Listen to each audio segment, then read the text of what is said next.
زیبا صدایم کن فیلم جدید رسول صدرعاملی روی پرده های سینماست. بریم سینما ببینیمش یا نه؟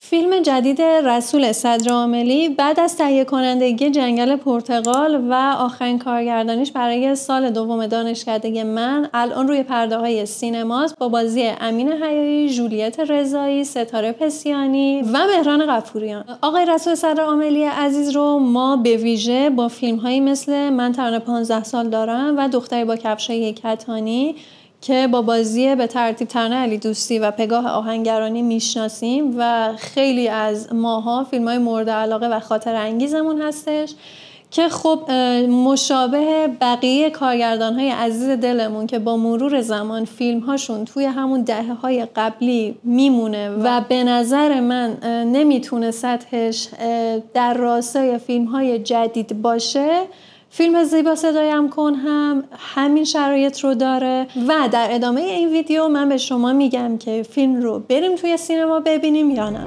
دیگه فرق توهم و واقعیت نمیفهم. من هیچکاری واسه این بچه نکردم. نکنم یه الان هم هیچ کاری برم. میدونی کجاست؟ سود دارم دو ماه زیبا صدایم کن. در نمای اول این برنامه اگه بخوام نظر شخصیم رو در مورد این فیلم بگم باید بگم که فیلم اون جوری که به نظر میاد جذاب و دلنشین نیست، در حالی که برای خیلی ها ممکنه حال خوب کن و اون روایت کند زندگی که داره جذاب باشه. اما من اگه برگردم عقب دست نگه میدارم تا فیلم بیاد به شبکه‌های نمایش خانگی و اون موقع تماشا میکنم، چون خیلی جاها به نظر من زیادی کندی داشتیم و حتی مخاطبای دیگه هم که توی سالن سینما بودن نظرشون این بود که ای بابا کاش میرفتیم یه فیلم دیگه میدیدیم، یه سری جاهاش چقدر کند بود. من متوجه میشدم که خیلی ها میرفتن سر گوشی و خب این موضوع به نظرم خیلی ناراحت کننده است. در نمای دوم این ویدیو اگه بخوام ریزبینانه تر به ساختار فیلم نگاه کنم، فیلم نام به نظر من انسجام کافی رو نداشت. یعنی ما یه جاهایی یه فراز و فرودهای خیلی اغراق شده و تو چشمی میدیدیم که به نظرم اگر که چندین بار بیشتر این فیلم نام بازنویسی میشد شاید میتونست این موارد رفع بشه. کاراکتر مهران غفوریان که توی فیلم وجود داشت به نظرم هنوز جا نیفتاده بود، هنوز توی داستان و اون روایت پخته نشده بود. میخواست یه اشاره هایی به ما بکنه، میخواست یه جوری کاراکتر نقش اصلی ما که امین حیایی باشه در نقش خسرو کشتکار رو به ما بیشتر معرفی کنه که این آدم از چه خانواده‌ای اومده، برادرش چه اخلاقیاتی داره، چه مشکلی با برادرزادش که ژولیت رضایی هست داره.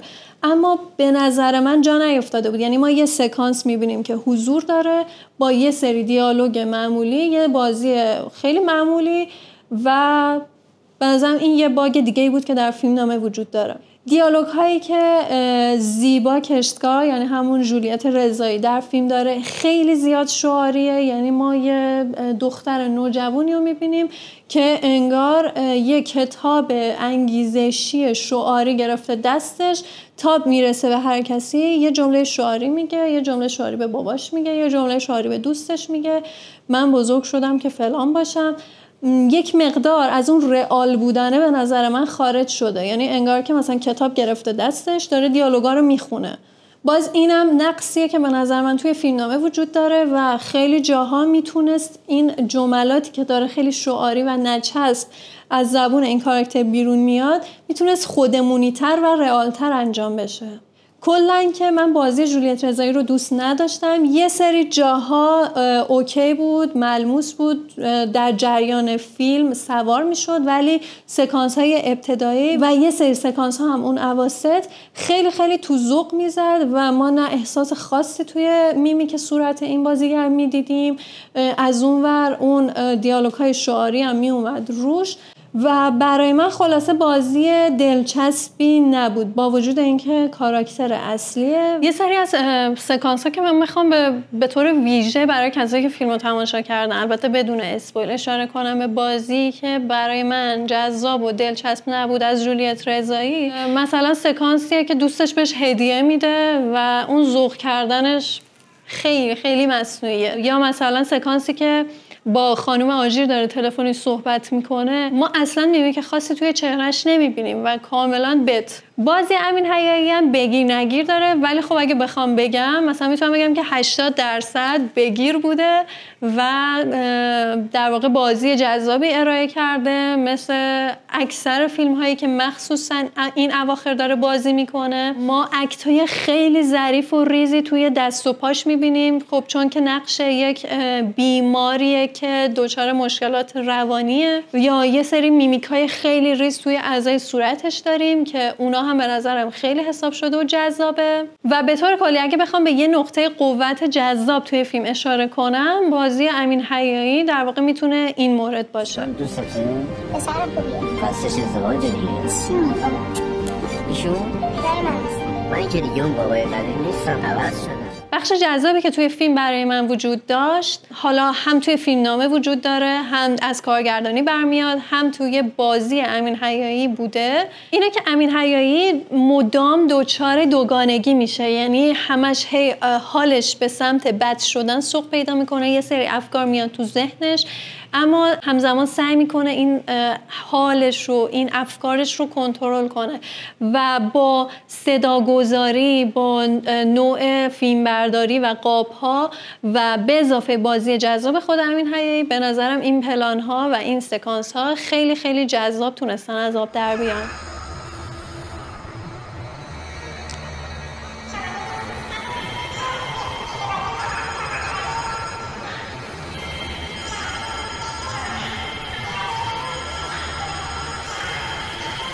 تدوین فیلم رو من دوست نداشتم متاسفانه. به نظرم تدوین با احترام خیلی تدوین تلویزیونی بود. ما وقتی که دیالوگ بین دو نفر رو داریم، مخصوصا توی سکانس اول که دیالوگوی زیبا رو، کاراکتر زیبا رو با اون آقا داریم، آقا یه جمله میگه کات، جولیت رضایی یه جمله میگه کات، توی توشات ها و زمانی که دوتا کاراکتر دارن دیالوگ میگن، ما باید مکس ایجاد کنیم، تعلیق ایجاد کنیم. بعضی اوقات لازمه که ریاکشن طرف مقابل رو ببینیم، بعضی اوقات لازم نیست ببینیم، بعضی اوقات لازمه که پینگ پونگی دیالوگ گفته بشه و لزوما اینجوری نیست که حتما سکوت ببینیم، حتما ریاکشن نفر بعدی رو ببینیم.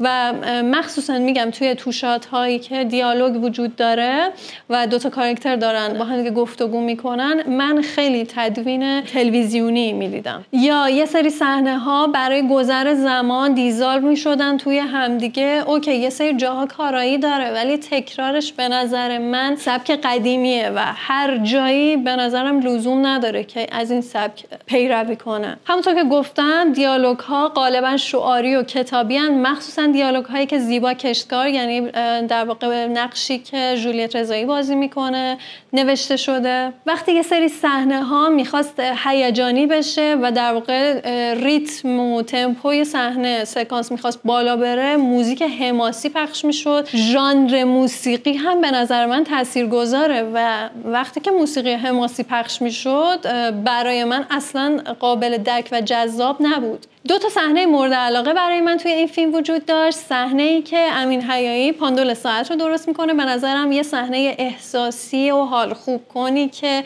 در واقع شاید اشک مخاطب رو هم در بیاره وجود داشت و یه سری حرف‌های امین حیایی میزد که در واقع نقش خسرو کشتکار که میتونه ملموس باشه و میتونه قابل تأمل باشه برای مخاطب. سکانس بعدی هم که من دوست داشتم سکانس موتور سواری خسرو و زیبا بود که با اونم جزو سکانس‌های حال خوب بود که در مورد فیلم وجود داشت. VFX و CGI که توی فیلم استفاده شده بود به نظرم خیلی خوب بود. مخصوصا ما یه سکانسی رو داریم که دوتا کاراکترمون روی تاور کرین نشستن و ما بک‌گراندی رو داریم که خب قطعا ساخته شده در CGI و خیلی خیلی تمیز، خیلی خیلی جذاب در اومده بود به نظر من و یکی از نقاط قوت خیلی خوب این فیلم به شمار میره. یه سری جاها توی همین سکانس تاور کرینی که وجود داره ما زوم هایی رو میبینیم که به نظر من لزومی نداره و من متوجه نشدم که چرا داره این زوم اتفاق میفته، یعنی منطق و دلیلی برای این زوم ها پیدا نکردم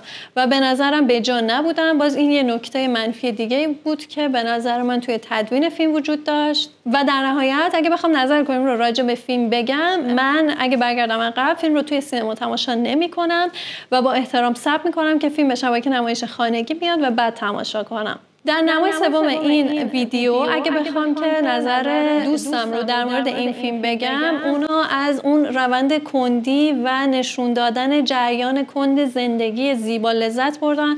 خیلی جاها بازی زیبا رو تحسین کرده بود. بازی امین حیایی رو هم نظر با من دوست داشت و من مثلا اگه به فیلم نمره 5 رو میدم، دوستم نمره 7 رو بهش داد. این میگم باز سلیقه‌ایه، شاید اون فیلم در اون حد استانداردی که سلیقه من باشه نرسید، ولی برای خیلی از آدما مثل دوست من شاید رسیده باشه و از تماشای این فیلم که از نظر خودش حال خوب کن بود لذت برده باشه. آدم زندگی شدی پس.